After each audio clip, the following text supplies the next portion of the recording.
Ay, Ma'am Joyce, ano pong ginagawa niyo rito? May kukunin lang ako sa opisina. Pero pinagbabawal na po kayo pumasok doon. Kuya, pakiusap. Sandali lang. May kukunin lang ako. Salamat.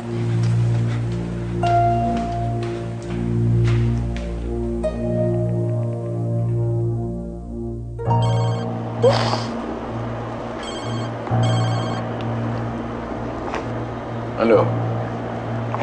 Oh. Ha? Oh, sige. Papunta na ako dyan. Ano tayo? Alam na nila kung nasaan si Joyce. Pupuntahan ko. Teka tayo, sasama ako. Hindi tayo sasama ako. Leslie, ikaw naman na bahala kay na eh. Sige po, Dok.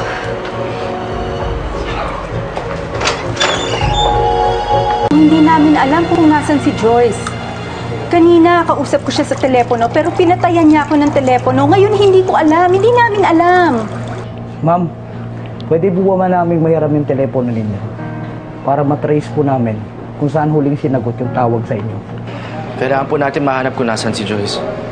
Habang tumatagal, na Imelda lalong bumibigat ang kasalanan niya. Kailangan na po niya sumuko. Bakit niya kailangan sumuko? Walang kasalanan si Joyce. Siya ang biktima dito.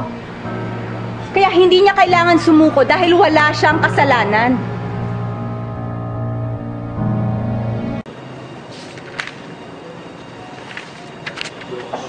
Guard, Sir, magandang gabi po. Si Sir Lawrence lumabas po. si Joyce. Hindi ko po napansin na lumabas, sir. Ito yung stash. Lawrence?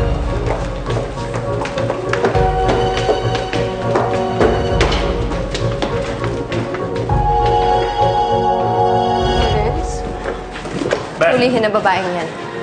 Dali! Sandali lang! Wala akong kasalanan! Huwag niyo nga ako hahawakan!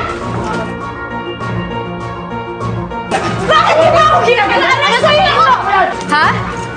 Pupuntahan ka ni Lawrence? Tigilan mo ng paggamit sa kapatid ko sa presinto ng baksak mo, Joyce! Bitawan niyo ako! Wala akong ginagawang masama!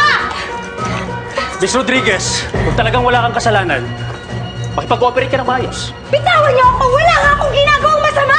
Nakapal ang mukha niyo! Bitawan niyo ako! Bitawan niyo ako! Sayang na tayo ng oras! Hindi madadala sa pakiusap ang babaeng yan. Hulihin na yan! Pagbabayaran mo yung ginawa mo sa nanay ko. Minahan ko na. This is what she wants. She wants to provoke you para ikaw magmukhang masama. Officer, kunin siya. Ako ba ang masama ngayon? Bitawan niyo ako! Wala akong ginagawang masama! Miss Rodriguez! Huwag naman laban para wala nang masaktan! Wala akong ginagawang sa akin! Bakit hindi kayo naniniwala sa akin? Wala akong